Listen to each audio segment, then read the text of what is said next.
Hey people, it's Ed Bud here. I've got another dose of running news for you. It is about that time, so let's unleash those news stories that you may have missed. We got some legal stuff to discuss, some news on the London Marathon, there's a host of new running shoe releases coming out very soon, and an update on the World Athletics shoe regulations. Oh, it doesn't get any better than this. Let's get to it.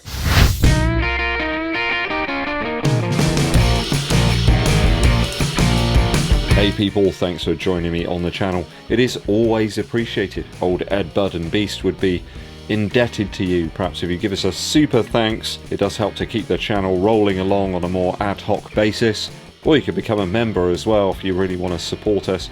Helps to keep Beast in a bit of go-cat. Also help us too by hitting that subscribe button, clicking the bell below for notifications, also giving this video a thumbs up like, and sharing it with your running buddies. Oh yeah. Some running tidbits, news and the like. Let's get to it. So very recently, at the end of January 2023, it turns out that Nike have sued someone. I think they sue people all the time by the looks of it. This time it's the clothing and shoe brand Lululemon. I always feel a bit of a Burke saying that, but that's what they're called. They've stated that a number of the shoes within their lineup, including the Blissfeel, utilise textile and fabric elements which infringe on some of Nike's own patents. It appears as though those infringements surround the Nike FLYKNIT material. I think they have a patent to say that they were the first people to create some sort of knit-based material using one strand, something like that. It certainly isn't the first time that this has occurred as well. The swoosh have sued several other people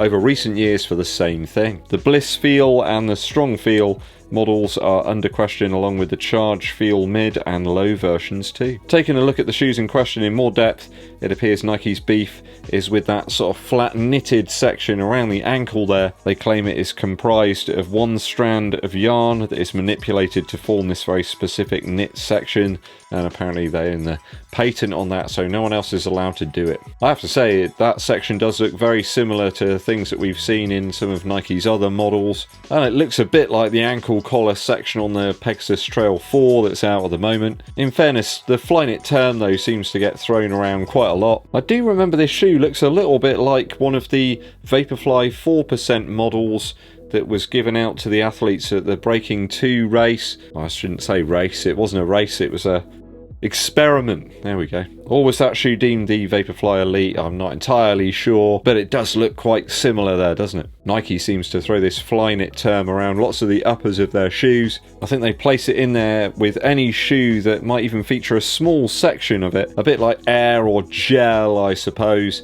If it's got a small bit of FLYKNIT, then it gets that added into the name. That appears to be the case in pretty much all of the models, aside from like the Pegasus Turbo Next Nature. That's got FLYKNIT in it apparently, but it doesn't feature in the name whatsoever. We've seen very similar elements appear on lots of different manufacturers' shoes. Over the years you've had like stretchy tongues. There's certainly some FLYKNIT type material that's appeared in some ASICS shoes. It looks almost exactly the same as Nike's one. Yeah, I mean, I guess a shoe is a shoe after all, isn't it?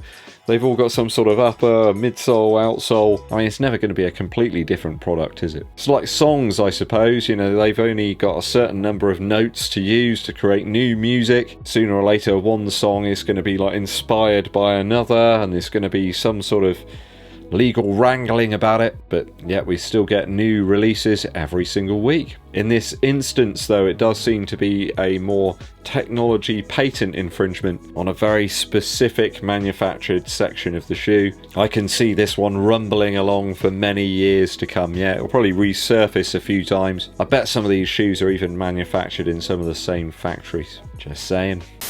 Story 2. On the 23rd of April, we could see one of the most star-studded London Marathon fields to date. There's a host of top-level athletes performing at this one. Bekele, of course, who is second only to the legendary Kipchoge in terms of marathon finishing times, he is going to be there, along with the Great Britain star, Sir Mo Farah. Perhaps, though, sadly entering one of his last marathons of all time. Does seem like he might be retiring. He has hinted at that. There's a huge range of very quick marathon runners There's quite a few Ethiopian chaps that will be appearing there. All of them have got lightning quick times, so it could be a really, really exciting field. Good to see Mo Farah back again and fit too, taking to the London roads on that famous course. Loads and loads of very good memories of him on that London circuit over the recent years. Though I've got to be honest, my favourite with Sir Mo Farah will always be the end of that Great North Run. I think he was battling Bekele at the time. He was back quite a distance from him, and then with this incredible burst and sprint managed to make up the distance. There was like a second in it in the end. One of the most exciting ends to a race in my humble opinion. I'm also really excited to see that Ailish McColgan will be at the London Marathon this time round. She was due to race the event back in October, but she had to pull out due to a medical condition. I think she believes she's got that sorted now, though if she hasn't, I think they've got like a plan B to try and get around it. I think it's something to do with like sugar levels or something. Obviously those are going to be very difficult and very important to maintain during a long distance race such as the marathon. Let's hope she's on top form. She will just add into that pot really of all those exciting athletes that will be at the race this year. The Scot will obviously be inspired by her mother's incredible efforts at that very course back in 1997. You have to remember she did produce some incredible displays in New York and Tokyo too. A very exciting race to be enjoyed across the field. Can't wait for that one. New debutantes and veterans alike. Oh, my favourite now, story 3. We've got the new running shoe releases. Does it get any better? Oh yes. A lot of new shoes in the shoe sanctuary at the moment. Been testing out some of them. There's some more coming tomorrow, I believe. It's just wild right now, wild. It's like a jungle in here, a shoe jungle. So a couple of releases set to drop. Firstly is that VOMERO 17, should be here in February. I'm very hyped for that double dual density midsole here. Looks like a top layer of Zoom X with perhaps a little React underneath. Let's hope it's the Pegasus Trail React, which seems to be a little bit squashier. Bit of a departure actually from the VOMERO 16. That worked very, very well. I hope it's not too much of a departure here. Maybe there's even a hint of the Pegasus Turbo in there, thinking about the dual layers there. Should drop in February though. No real fanfare on these shoes nowadays. Another major release is from HOKA, the CLIFTON 9. I did pick up the 7, but it wasn't great. Didn't bother with the 8. I just couldn't bring myself to go back to it. I had some really terrible arch pain in that one. Only rivaled by the stock insole in the Alphafly Next Percent 2. Profile looks good, but if it's EVA again, I may duck that one and look at the Mac update or similar. The CLIFTON 9 though does look set to drop very soon. Also launching in the next few days is the PEREGRINE 13 from SAUCONY. Trail-based shoe, comes in at about 130 smackaroonies. I think it's actually up for sale on Saucony's website right now. They're sticking with the motto of less is more here, a power run midsole and a lower stack. For those faster trail sessions when you don't want a big sort of slab of foam under your foot, just enough. I mean, it's hardly wafer thin, is it? But yeah, it's a good wodge there and some considerable grip by the looks of it on that outsole.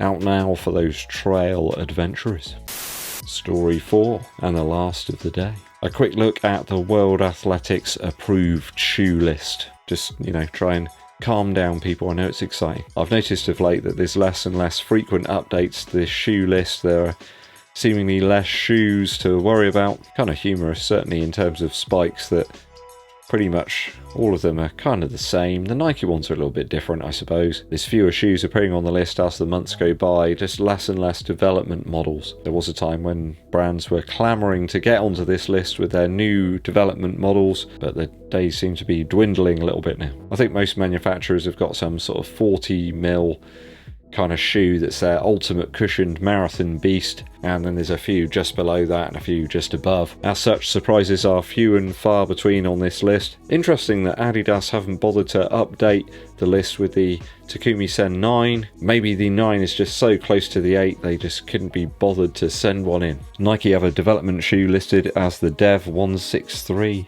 That's a long stint in the cycle left until December of 2024. I wonder what on earth that one could be. It was only entered in on December 2022. The Dev 2263 could be the Vaporfly Next Percent 3, but that would indicate a May 2023 release to the public. That's when the development date comes to an end on that one. There's an Under Armour shoe listed here too, the Lightspeed 324.2. An iteration from the 324 from the previous list. Appears to be a max cushioned marathon shoe. This could be the shoe that we've seen on the feet of some Under Armour runners over the past few months. So many years have passed now since the Vaporfly Next Percent was released. I think perhaps the competition's caught up a little bit to that shoe, and the advantage that it has is not what it was. Okay, that's all the stories for this week. If I've missed any really juicy ones, let me know on the email that's in the description of this video.